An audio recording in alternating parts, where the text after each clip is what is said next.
Assalamualaikum warahmatullahi wabarakatuh. Saya Atifah Devi akan menjelaskan tentang fikih siasa dusturia. Fikih siasa dusturia menurut bahasa adalah mengandung beberapa arti, yaitu mengatur, mengurus, memerintah, memimpin, membuat kebijaksanaan, pemerintah, dan politik.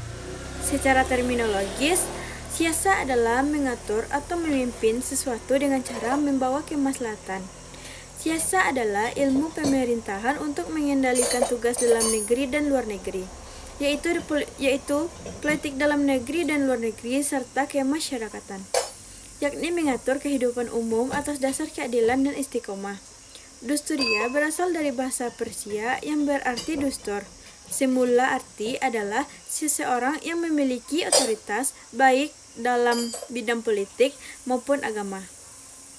Dalam perkembangan selanjutnya, kata ini digunakan untuk menunjukkan anggota kependetaan. Setelah mengalami penyerapan ke dalam bahasa Arab, kata dusturia berkembang pengertiannya menjadi asas dasar atau pembinaan. Menurut istilah, dusturia berarti kumpulan kaidah yang mengatur dasar dan hubungan kerja sama antar sesama anggota masyarakat dalam sebuah negara, baik yang tidak tertulis maupun tertulis. Kerja sama antara sesama anggota masyarakat dalam sebuah negara, baik yang tidak tertulis maupun tertulis. Siasa dusturia adalah bagian fikih siasa yang membahas masalah perundang-undangan negara.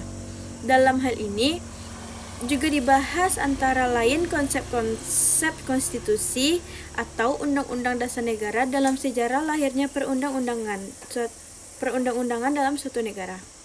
Legislasi, lembaga demokrasi dan syuro yang merupakan pilar penting dalam perundang-undangan tersebut. Siasa dusturia merupakan bagian dari siasa syariah yang membahas masalah perundang-undangan negara secara umum. Di samping itu, bagian ini juga membahas konsep negara hukum dalam syariah, tujuan dan tugas-tugas negara dalam fikih siasa. Fikih siasa juga dikatakan sebagai ilmu politik, pemerintahan, dan ketatanegaraan dalam Islam yang mengkaji aspek-aspek yang berkaitan dengan dalil-dalil dalam Al-Quran dan hadis serta tujuan dalam syariat. Pada prinsipnya, semua ahli hukum Islam mempunyai persepsi dan definisi yang hampir sama tentang siasa dusturia. Taqiyuddin An-Nabi menambahkan bahwa landasan seluruh peraturan negara, baik undang-undang maupun peraturan-peraturan undang-undangan harus digali dari Al-Quran dan Sunnah. Dengan kata lain, seluruh bentuk peraturan negara ditentukan berdasarkan hukum-hukum syara yang digali dari akidah Islam dengan menempatkan ijma' dan qiyas sebagai pendukung. Fikih siasa dusturia adalah bagian dari fikih siasa yang membahas perundang-undangan dan negara. Objek kajian fikih siasa dusturia yaitu siasa dusturia mempelajari hubungan antara pemimpin pada satu pihak dan rakyat pada pihak lain, serta kelembagaan yang terdapat dalam masyarakat. Pembahasan utama dari siasa dusturia meliputi yaitu kajian tentang konsep imamah, khilafah, imarah, mamlakah.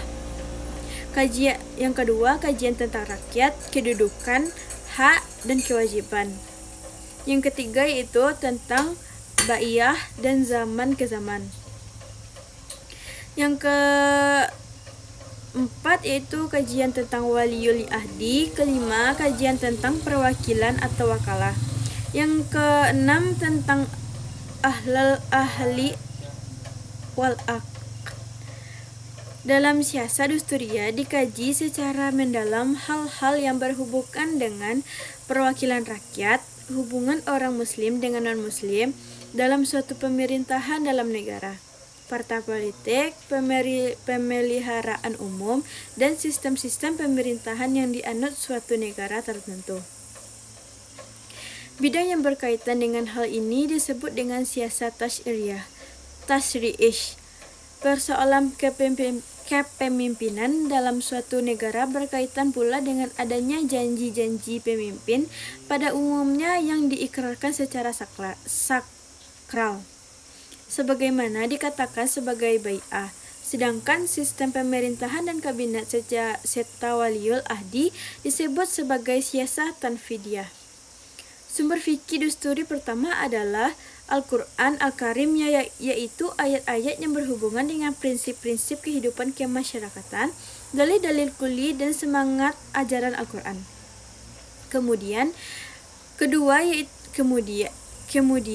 hadis-hadis yang berhubungan dengan imamah dan kebijaksanaan Rasulullah Shallallahu Alaihi Wasallam di dalam menerapkan hukum di negeri Arab. Kebijakan-kebijakan Khulafaur Rasyidin di dalam mengendalikan pemerintahan, meskipun mereka mempunyai perbedaan dalam gaya pemerintahannya sesuai dengan pembawaan masing-masing, tetapi ada kesamaan alur kebijakan, yaitu berorientasi kepada sebesar-besarnya kepada kemaslahatan rakyat. Hasil ijtihad para ulama di dalam masalah fikih dusturi. Hasil ijtihad ulama sangat membantu dalam memahami semangat dan prinsip fikih dusturi. Dalam mencapai kemaslahatan umat misalnya harus terjamin dan terpelihara dengan baik. Dan sumber yang kelima adalah kebiasaan suatu bangsa yang tidak bertentangan dengan prinsip-prinsip Al-Quran dan hadis. Adat kebiasaan semacam ini tidak tertulis yang sering diistilahkan dengan konvensi. Memahami semangat dan prinsip fikih dusturi dalam mencapai kemaslahatan umat misalnya haruslah terjamin dan terpelihara dengan baik. Dan sumber yang kelima, selanjutnya ada ruang lingkup fikih siasah dusturiyah. Fikih siasah dusturiyah terdiri dari bidang kehidupan yang luas dan kompleks.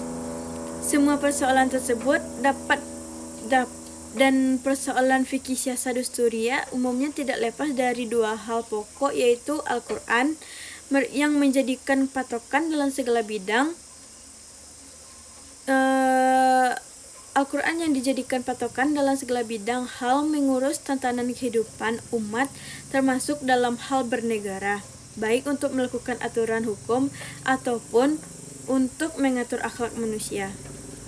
Yang kedua, kebijakan ulil amri atas dasar pertimbangan ulama dan menentukan suatu hukum berdasarkan situasi dan kondisi perkembangan zaman untuk mengatur tatanan kehidupan bernegara dan bermasyarakat agar mencapai kemaslahatan bersama. Sumber fikih dusturiyah pertama yaitu Al-Quran, yaitu ayat-ayat yang berhubungan dengan prinsip kehidupan kemasyarakatan, dalil-dalil kuli dan semangat ajaran Al-Quran. Yang kedua, hadis-hadis yang berhubungan imamah dan kebijaksanaan Rasulullah di dalam menerapkan hukum di negara Arab. Ketiga, kebijakan-kebijakan Khulafaur Rasyidin di dalam mengendalikan pemerintahan. Meskipun mereka mempunyai perbedaan dalam gaya perintahnya sesuai dengan pembawaan masing-masing, tetapi ada kesamaan alur kebijakan, yaitu berorientasi kepada sebesar-besarnya kepada kemaslahatan umat. Keempat adalah hasil ijtihad ulama sangat membantu dalam memahami semangat dan prinsip fikih dusturiyah dalam mencapai kemaslahatan umat. Kelima adalah adat kebiasaan suatu bangsa yang tidak bertentangan dengan prinsip Al-Quran dan hadis. Adat kebiasaan macam-macam ini tidak tertulis yang sering diistilahkan dengan konvensi. Ada pula dari adat kebiasaan itu diangkat menjadi suatu ketentuan yang tertulis, yang persyaratan ada untuk dapat diterima sebagai hukum yang harus diperhatikan.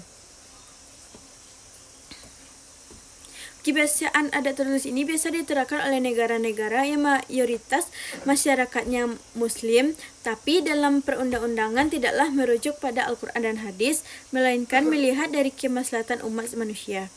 Hal itu tidaklah menyangkut agama, suku, budaya, dan agama. Hanya itu yang dapat saya sampaikan. Terkurang terlebih mohon maaf. Saya akhiri dengan Assalamualaikum warahmatullahi wabarakatuh.